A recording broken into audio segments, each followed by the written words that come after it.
Welcome to Monarchist Minute. I'm your host, William Staut, here with Vice Chancellor Clements Magnolia on this wonderful evening. We have but two topics tonight. We're going to give a further update about the British protests, and we're going to talk about a Ukrainian break-in to the Kursk Oblast. I don't know how to pronounce that. Oblast. Yeah, the Oblast. oblast. Yeah. I'm just going to call it a province for the sake You of... tried. It's okay. Yeah, I'm not going to bother with the absurd Russian pronunciation. Anyway, how are you tonight, Clements? I'm fine. I mean, the weather's been terrible. When I was driving home, I was worried I was going to hydroplane for a second because I was just crossed over the bridge, and the bridge is located at the low point, and the water had all pooled at the bottom, and I had to splash through that, and so that was always fun to do. That does sound fun. We actually had lovely weather in Ohio today. It didn't get above 75, which is strange for August. Hmm. It's actually a very nice day. I was very happy, very pleased with the weather. Yeah. That's good. That's good. Yeah. So we just Well, want to go ahead and we can dive certainly in. assume that the atmosphere in the United Kingdom and Great Britain is not as good as it is here, though. That's for certainty. I haven't heard a lot about the protests. I know, or at least about the violence going on. So for a little bit, I thought things were dying down, but I still see people complain about supposed far right mobs, people complaining about Islamist mobs, and I you mean, know, most certainly there are kernels of truth within all of that, though. I mean, we see there are, in fact, mobs of the Muslim Defense League running around. Well, I should say this.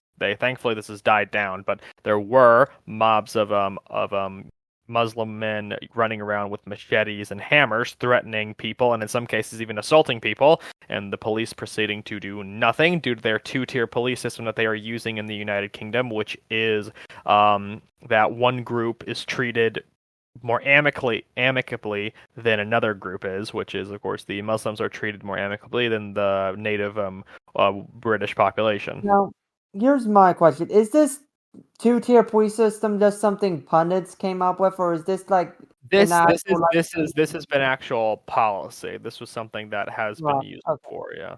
I didn't know if this was just a term Now, of that course, pundits this came up will with, or if it referred to some no, kind of it's an actual thing, and of course there stuff. are pundits who are, of course, trying to say, well, this two-tier police system doesn't exist, just like how they said that Kamala Harris was never called the border czar. Funnily enough, the same people who are saying she was never called the border czar are the exact same people who called her the border czar a few years ago. So So if it's the typical media trying to hide the truth as always. So if I'm understanding what this two-tier policing is exactly, it's kind of like community policing where the police invest a certain amount of autonomy into civilian like I No, want to no, use no, the no, term no, no, no, neighborhood no. watch. It's more of the punishments are different. The punishments and the way in which they put out the rule of law is different with each group. Okay, so it's not like community policing like what we have in the No, US. it's not community policing. All No, right. it's the methods and the severity by which groups are punished. All right. Thank you for that. The there was some outrage earlier today because the Daily Mail came out with a story about the king's statement about things, and of course the Daily Mail being the Daily Mail, they decided to make it more salacious and put words into the king's mouth. Of course. Yeah, for those who haven't heard or those who don't know, they said that the king applauded the police for their tactics and use of putting down violent, barbaric, and racist far-right mobs, which the king obviously didn't say. The king congratulated the police for maintaining the peace, and he applauded non-violent protesters, as the king should, but he didn't, and he outright condemned the violence, but he didn't actually make any stance on who he said was in the right or in the wrong. Of course, of course. I mean, His Majesty He's not even in a position by which he can really have an opinion, though, due to the fact that if he even states an opinion, the media will inevitably lambast him for it, and the politicians will begin their ramblings as always. And so But on. I am worried because, as someone in the server brought up earlier, there's no shortage of right-wing populists in the UK that are calling the king a traitor because of this article, and I've done as much work as I can using our Twitter to counter this and defend the king, saying that what's the king supposed to do? It would cost the royal family dearly if he did, break protocol and stand out. And that journalists are putting words in the mouth of the king, and we shouldn't trust what these journalists say the king says, and we should only trust words straight from his mouth. Exactly. Yeah. And of course, I also made a funny post saying, okay, if you want a republic so bad all of a sudden, you ready for President Jeremy Corbyn? There's a good chance he was. Well, yes, but there could also be President Tommy Robinson too.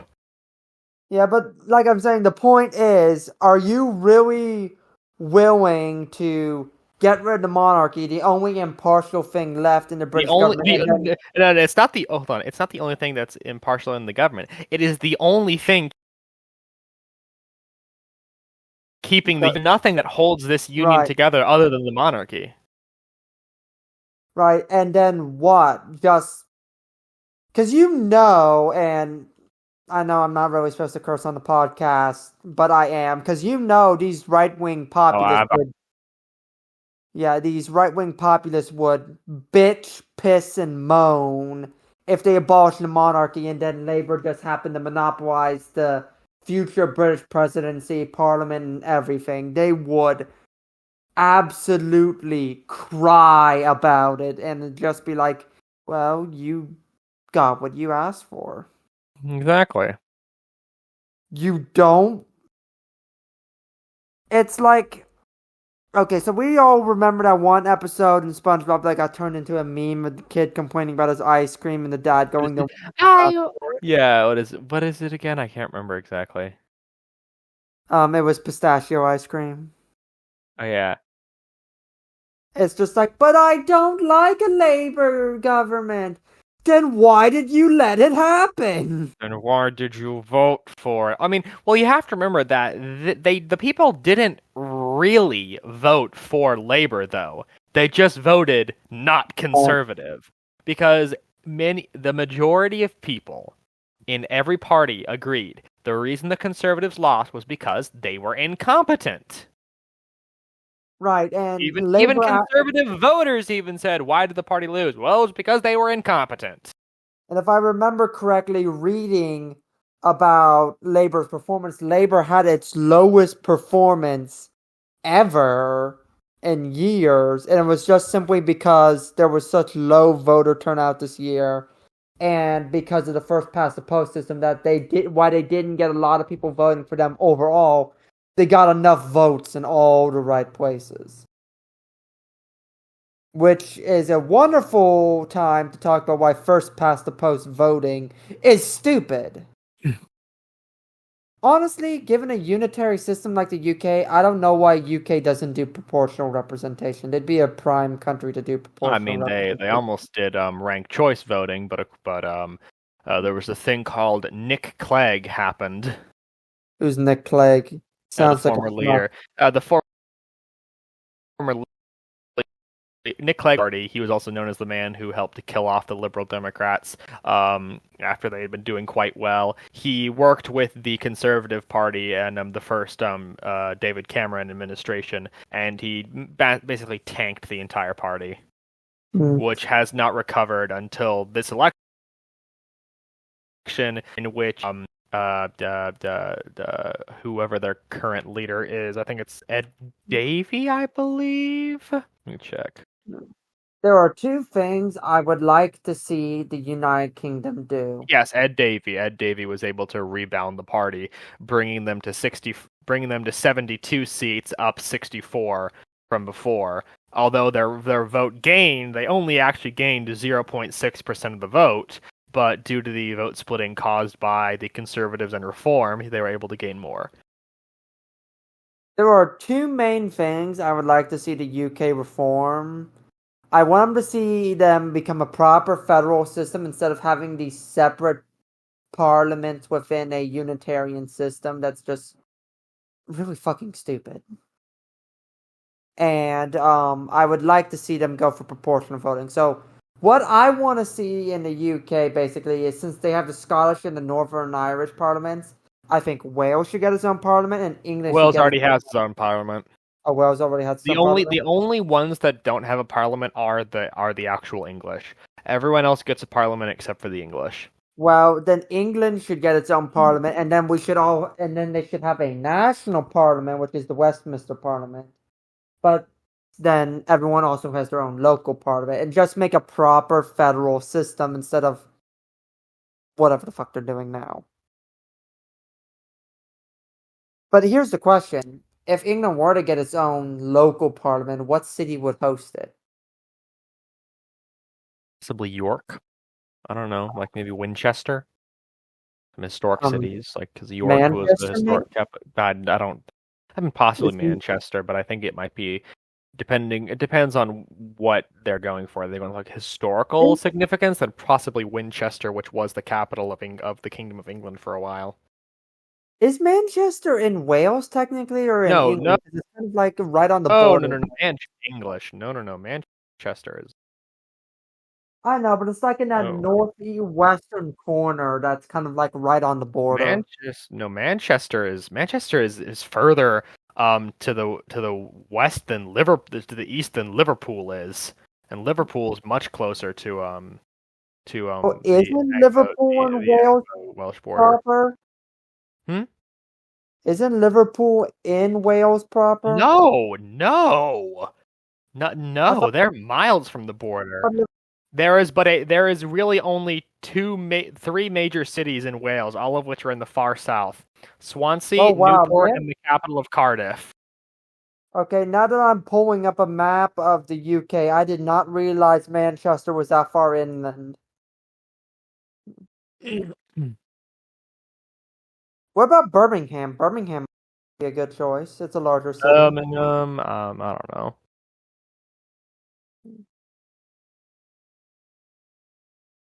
It depends on if they want it in one of the big major cities or if they'd rather it in a smaller city. Right. I mean, they can always just do it in a different borough of London, too. It's not like that London doesn't have a lot of boroughs. Like, since national parliament's in Westminster, they can maybe do it in I don't know. I gotta think about all the different boroughs of London, like Camden Town or It's not of much importance really. I think we're getting off from the topic. The problem that the UK is facing right now is the fact that there is such a massive amount of immigration that has been occurring into the country due to the Conservative government, which has been saying for years, every election they say, we're going to cut immigration, and immigration has been going up over the years. It's not good. This is bad for a nation if you have so many people who are not tied to the land, have no real connections to the people or to the country itself, and you're simply importing them in, and you expect them to just meld into society when they have no interest in doing so and simply form their own cliques and in urban centers. It inevitably is going to end terribly. And and this is a problem throughout Europe. They seem to really suck at making good immigration policy, and they seem no, because it was fine up until Blair came along. When Blair came along, he opened up the immigration system to much higher levels. Beforehand, it had only been about like maybe 50,000 a year before Blair, and then after Blair, it began skyrocketing up to hundreds of thousands of people per year. I think it was like we're talking millions within the last 5 years, which I don't know what the but afterwards population of the UK is. What is the? Does anyone know what the population of the UK is? Something million. So they're their immigration is not as bad as ours though. Yeah, so but to be fair, the U.S. has a much higher population, so it balances out. 2 million a year for the UK for like a population of 60 million is something like importing 4% of their population in 5 years, which is unprecedented. Certainly.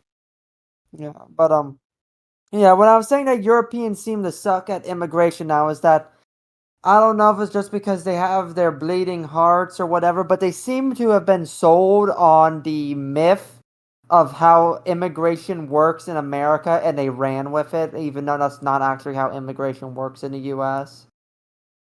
Like, even in the height of our supposed national mythos of immigration and our glorious stories about everyone coming to America, we were very choosy with who we let in. If anything, American immigration policy today is more liberal than historical immigration policy ever was in America. And I think you talked about this on your personal Twitter of I did. I tweeted out. Someone had posted. It was someone from Project Liberal, I believe, or maybe it was Project Liberal, when they said, I don't want a border wall. I want this immigration, and it was a picture from like the, I think late 1800s, and I quote tweeted and I said, "You want white only immigration?" Like, I'm sorry, you do know that immigration was white only, right? Only white Europeans could enter the United States during that period. Like, these, like, a lot of, like these I don't want to try and bash liberals or anything, but a good amount of these people don't actually understand the history of U.S. immigration and realize that our immigration system is much more liberal than it was during those periods when people think like, oh, that when all the people would come to the United States into the American melting pot, our immigration system was extremely racist. It really was. In fact, for a while, we didn't even let in certain groups from Europe. South Italians were very much discriminated against. In fact, the largest lynching in U.S. history was in New Orleans against a bunch of Italians. And that's why we have Columbus Day, because the government felt bad and they were like, here, have a day. Yeah, and I feel like that's mainly the problem because modern liberals in Europe and the USA seem to have taken this great myth of like the completely open border US that just didn't actually exist and never existed. And there's consequences to that. And those consequences are is that people just don't magically move to a country and integrate conform. into them, yeah. I've always said that not immigration, but integration takes at least 3 years. Not 3 years, yeah. 3 generations. Because you have the first generation, those people who come to the country, and then you have the second generation, the people born into the receiving country who grow up both with their families who aren't native, but also grow up in the society that they were born into and are like half integrated because they went to local schools, they are integrated into the local culture and are somewhat assimilated. And then you have their kids, which I would consider the grandkids of the first generation to be fully integrated because they've been fully assimilated and fully, what's the word I'm looking for, brought into the native culture. Yeah. Of course, there's various factors that attribute to this, such as ghettoization, which is a huge problem in Europe. Oh, yeah, and the U.S. as well. It still is a major issue in a multitude of U.S. cities.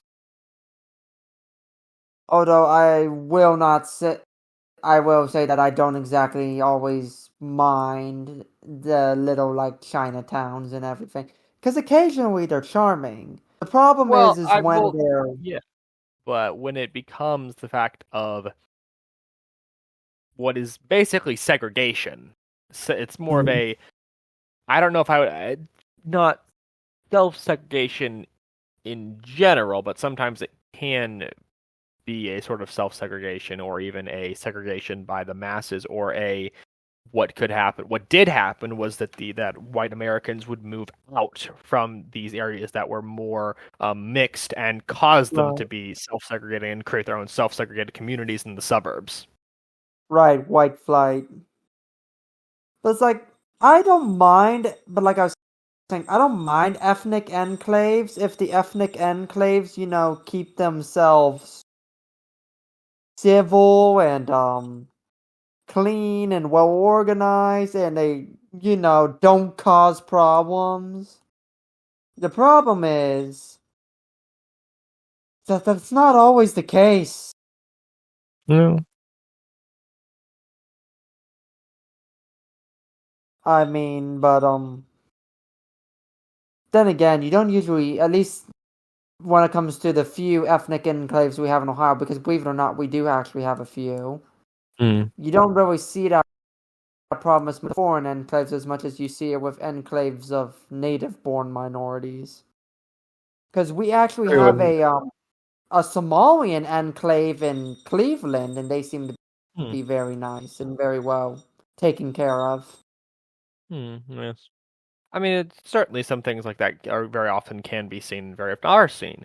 Not always, of course, but very often in certain areas, people are more willing to, I would say, integrate into the national narrative or even the national culture in sort of a way. Not full integration, of course, but still mostly integrate into it, even if they still have an enclave.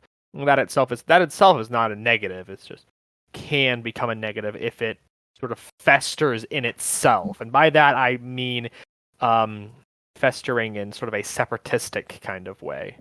But speaking of separatism, let's go to our next topic. The Russo-Ukrainian War is continuing to heat up, with Ukraine actually invading Russia proper with an incursion into the Kursk Oblast. I wasn't born in time for the Battle of Kursk, but I was born in time for the Battle of Kursk. That's such a great meme. Yeah. Well, I even saw footage of apparently they're using Stuka dive bombers during in Kursk right now. I didn't hear about that, but I did hear about Ukrainian air superiority really coming out in the Kursk salient. But before we continue, I just have to point out that this is not as big of a salient as the heat maps make it look. It is 30 kilometers or 30 miles.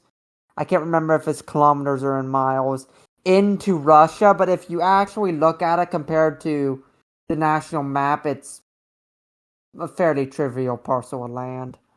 Yeah. I mean, it's certainly not a lot, but it is certainly a threat to the Russians, with the Ukrainians actually beginning an incursion into their actual, proper land. It definitely changes the status quo of, and I saw another meme about this that was using Arthur Harris. The Russians started this war under the delusion that they were going to invade everyone and not get invaded themselves. Yeah. So it definitely does change the status quo, and it does change it in Ukraine's favor, because now Ukraine can just push into Russia along wherever along the border where there originally wasn't fighting, and use that to try and diverge arms and not away from. Not necessarily, though, because of the fact that this is still a very, very small incursion. This is not exceedingly large, and I even read an article about how people military experts are saying that this could be a very risky gamble that could actually backfire on the Ukrainians, because although they have made some minor gains into Kursk, that's not a lot. It's rather small, and it's only been 5 days so far, but they haven't really taken that much. Only about maybe 20, not even 20 square miles of land. It's not a whole lot they've taken. They've only really taken about roughly maybe about 20 to 30 square miles of land in over 100 square miles of land in the Kursk Right. Oblast. Like this isn't a whole lot of land that the Ukrainians have actually taken, though. Right, and I've heard two main theories about this. Is that one, they're using it as to try and get a flanking maneuver in order to go around the Russian front lines and into the Donbass. And the second theory I've heard is that they're using it as a possible diversion, hoping that Russia will consider this too much of a wound to their pride and will Yeah. divert men and material away from the front line in order to try and chase the salient. That's true. They most certainly could. I think, though, that this is an attempt by the Ukrainians to try and to take land off of the Russians to try and use it as a bargaining chip I have heard that theory in too. in trying to reclaim the Kherson, Zaporizhzhia, Donetsk, and Luhansk oblasts that the Russians have annexed now. Since they officially claim it is legally part of Russia with completely and 100% legal binding referendums. There was no fraud at all, my ass. But Did you ever see the video of the Russian poll worker counting blank ballots and not even looking at yeah, them? and not That even was looking at it's a very democratic election, very democratic. completely But legit. of course, but realistically speaking, the Ukraine-Russian war is still nowhere from being over, and the fact of the matter is that the longer it lasts, the worse position Ukraine is going to be in due to the fact of population. Ukraine's population is much smaller. It was already in a worse decline than the Russian population was. They have a much, much, much smaller population of younger generation to fall back on because most of the population is in the 45, I think it's like the 40 and up range, I think. Let me check, though. But I know in Ukraine it's not good. Right, but at the same time, casualties aren't looking good for Russia, which is already well over 500,000. Oh, certainly, but that's usually every time the Russians theirs usually does not go Right, well. Yeah. the So, Russians seem to be good at eating casualties. but yeah, most of the population is taken up within the 40 and up 40 and up. Most population is 40 years or older with there's a massive massive lack of people within the 25 to 20-year-old range due to that's something that goes back all the way to the Second World War, when when there's basically a whole generation of people knocked out by the Germans killing everyone.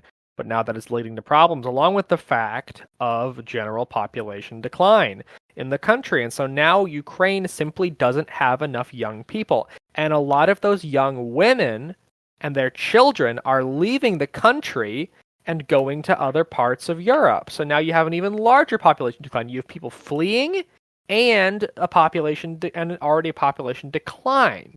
Well, And so I this would itself, say, this is exceedingly bad. Kiev need this war to yeah, they be need. over. It doesn't have a good population demographic either. The population in Russia is doing just as bad, but the Russians still have a larger population they can pull upon. Ukraine simply doesn't. Ukraine simply cannot win this war in the traditional sense. It isn't possible. The Western world can throw as much money and as much weapons as they want into Ukraine, but the problem is there is no one left to use them, and Ukraine cannot survive. I think fundamentally what we're getting out of this war, and what I'm saying we, I mean we as in the West, the US and everything, is that by weakening the Russian military and forcing them to expend arms, ammunition, and other things, what we are doing is we're basically forcing Russia, in the event that Putin finally kicks the bucket, we're liable to see some kind of upheaval or unrest because I don't know how certain his succession is. I I don't think so, honestly. Just I've seen the interviews of people in Russia, and a lot of them really are buying into the message. They really think like, oh, we're simply innocent victims of the cruel Westerners who are trying Well, who no, are no, no, helping no, the that's evil Ukrainians. And it's just like, oh my God. that's not what I was getting at. What I'm getting at is we're doing damage control, so when Putin dies, if there ends up being a Russian civil war as a result. I think that's just useless conjecture. It is exceedingly unlikely. I mean, because this isn't someone who has centralized power into himself. Most likely, he has a contingency plan for when he does eventually pass away, and he has a successor picked. I could very easily Medvedev could very easily come back, because he's just a Putin shill anyways. We could see many generals possibly rising up. There's most likely the prime minister could possibly take up the position as well. But the thing is, it's Russia will eventually recover. I know Russia knows they can't really push too much further into Ukraine due to the fact of just, even if they do eventually knock them over, they're going to have to deal with the fact of there is simply too many of a hostile population that they cannot deal with. Like they already had to basically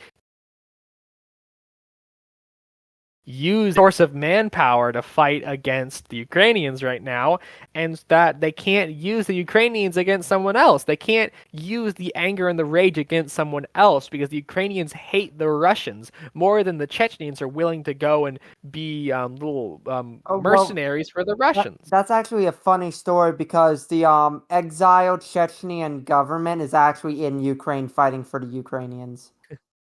I don't doubt it, but yeah, makes sense. But Yeah, so the Ukraine is not in a good position. They need to find a way out. Will they lose land? They're gonna have to, but they cannot realistically survive. And I know some people be like, "Oh, you're a Russian shill." I hate the Russians. The Russians are a bunch of losers. They are not conservative. They are not right wing. They're a oligarchic dictatorship.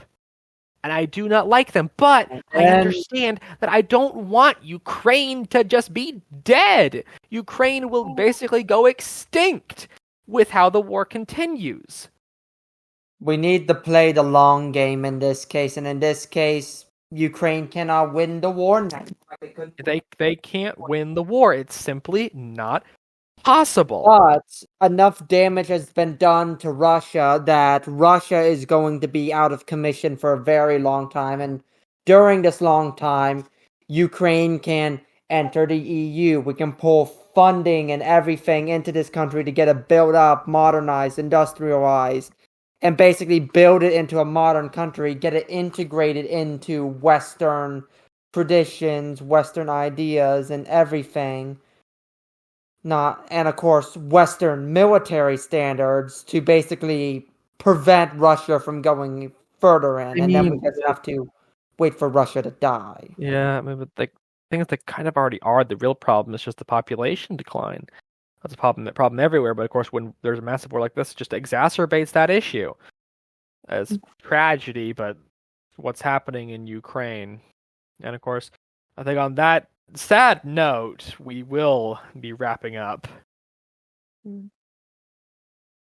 Thank you for joining us all this evening. Please bow your head in prayer in the name of the Father, Son, and the Holy Spirit. Our Father, who art in heaven, hallowed be thy name. Thy kingdom come, thy will be done on earth as it is in heaven. Give us this day our daily bread, and forgive us of our trespasses as we forgive those who trespass against us. And lead us not into temptation, but deliver us from evil. For thy is the kingdom, the power, and the glory forever. Amen. Amen. Thank you for joining. Oh, Go okay, I ahead. see how it is. Yeah, you sure. You're cut off the vice chancellor. You haven't been on in a while, so you gotta assert your dominance. And thank you for joining us today on this episode of the Monarchists of America, Monarchist Minute of the Monarchists of America. Blah blah blah. And we hope you have a wonderful day, and we hope to see you next week. May God bless you, and may God bless the United States of America.